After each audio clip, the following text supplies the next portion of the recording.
Sziasztok, üdvözlök mindenkit! A mai videóban beszámolok a hétvége eseményeiről. Tartsatok velem! Szerdán volt a női Európa-kupa selejtező playoffjának az első mérkőzései. Az Inter hazai pályán magabiztosan 7-0-ra legyőzte a Vllaznia együttesét. Csiszár Henrietta egy félidőt töltött a pályán. Pályára lépett a Ferencváros is a Sparta Praha vendégeként, és harcolt ki egy 0-0-ás döntetlent.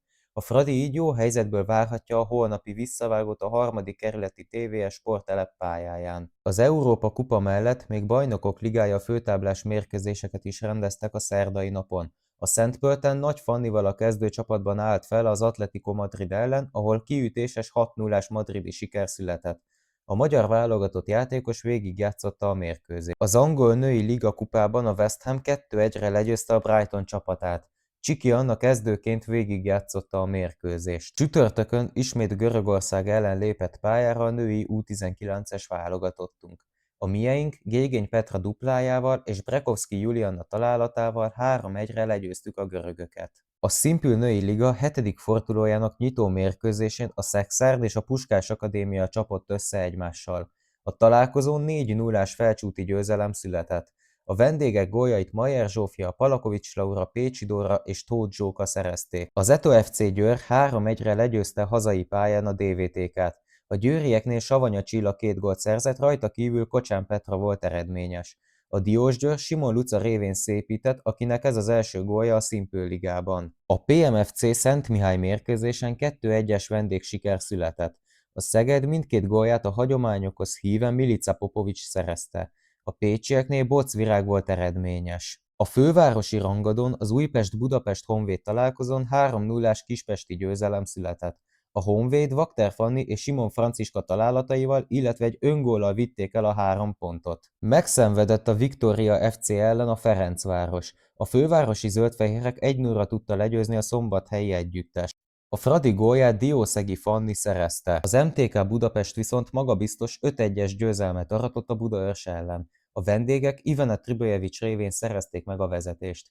A kék-fehér együttes Csigi Eszter duplájával, illetve Farkas Panna, akinek szintén ez az első gólja az NB1-ben, Zágor Bernadett és Vágó Fanni találataival tartották otthon a 3 pontot. Az osztrák Bundesliga 9. fordulójában a Szentpölten 6-0-ra legyőzte a Südburgenland együttesét. A vendégeknél Sipos Lila és Rozmis Gabriella a kezdőcsapatban, míg a hazaiaknál Csányi Diana csereként léptek pályára. Nagy Fanni a kispadon foglalt helyet, csak úgy, mint Kollár Panna. A belga Superliga 6. fordulójában a Löwen 2-1-es győzelmet aratott a Club Brugge ellen.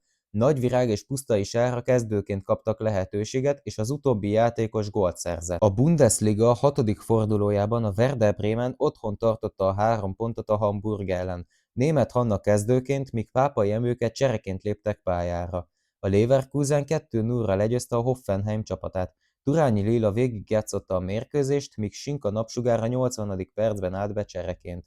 A Nürnberg idegenben 3-2-es győzelmet aratott a Jena vendégeként. Förös Beatrix végigjátszotta a találkozót. A Serie A második fordulójában a Como meglepetésre 1-0-ra legyőzte a Juventust.